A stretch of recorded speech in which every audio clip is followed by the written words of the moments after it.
Hola mis muy amados del chat y del YouTube channel.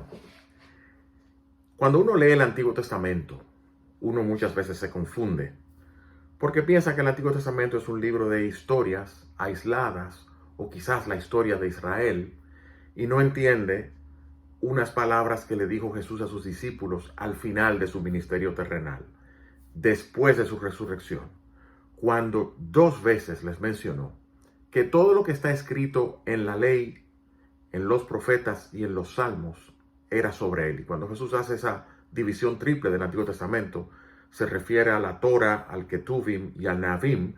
Esas 3 secciones del Antiguo Testamento cubren todo lo que nosotros conocemos como el Antiguo Testamento nuestro, excepto los libros apócrifos que yo sé que se usan en la Iglesia Católica como parte de la Escritura. Los judíos no tenían los apócrifos. Independientemente de esto, Jesús les dice a sus discípulos 2 veces, todo lo que está escrito en esos libros que llamamos el Antiguo Testamento es acerca de mí. A los judíos de su época les digo, si ustedes creyeran a Moisés, a mí me creyeran porque Moisés escribió de mí. Claro, cuando uno lee el Antiguo Testamento uno dice, pero bueno, yo no veo a Cristo aquí. Por eso decía un profesor de teología, hay que leer el Antiguo Testamento con los ojos del Nuevo o leer el Antiguo Testamento pensando en el Nuevo. Y hay un pasaje en las Escrituras que ilustra esto.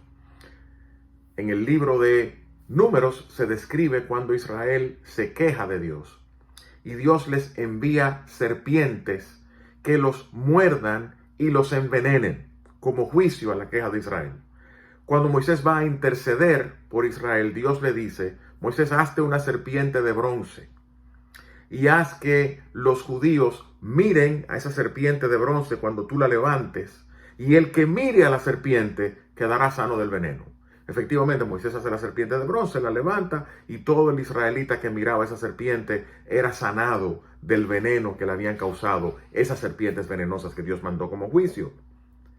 En el Evangelio de Juan, el evangelista dice, esa es una ilustración de lo que pasó con Cristo.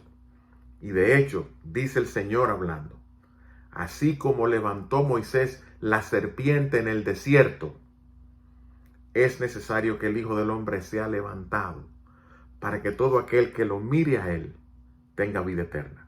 Jesús estaba haciendo una ilustración de su ser levantado en una cruz algún día al final de su ministerio terrenal. ¿Y cuál es la ilustración? Que los judíos miraban con fe al objeto que Dios proveyó para que ellos fuesen sanados. Y ese objeto que Dios proveyó era una serpiente de bronce que representaba las serpientes reales que los mordían y los estaban envenenando. Cristo es levantado en la cruz. ¿Por qué? Porque en la cruz Jesús fue hecho pecado. La cruz era el castigo romano para los peores criminales. Era el castigo de muerte. Era la silla eléctrica de su época. Y Jesús es levantado en una cruz porque Él fue hecho pecado. No fue hecho pecador. Fue hecho pecado porque sobre Él Dios cargó el pecado de todos nosotros. Y Él en la cruz fue hecho maldición, para que llevando el castigo de los suyos en la cruz, Dios perdonase el pecado de los que lo miran a Él con fe. Y Dios imputase, acreditara en la cuenta del pecador que cree la justicia y la obediencia de Cristo también por fe. ¿Qué tenía que hacer el israelita para ser librado del veneno de la serpiente? Mirar con esperanza y con fe a una serpiente de bronce que Dios proveyó. ¿Qué tiene que hacer el pecador para ser salvo de la ira de Dios y del juicio de Dios y para ser redimido y perdonado del pecado? Mirar con fe a quien Dios proveyó en una cruz, para que el que cree en Él no se pierda, sino que tenga vida eterna. Bendiciones para ustedes, mis amados del chat y del YouTube channel.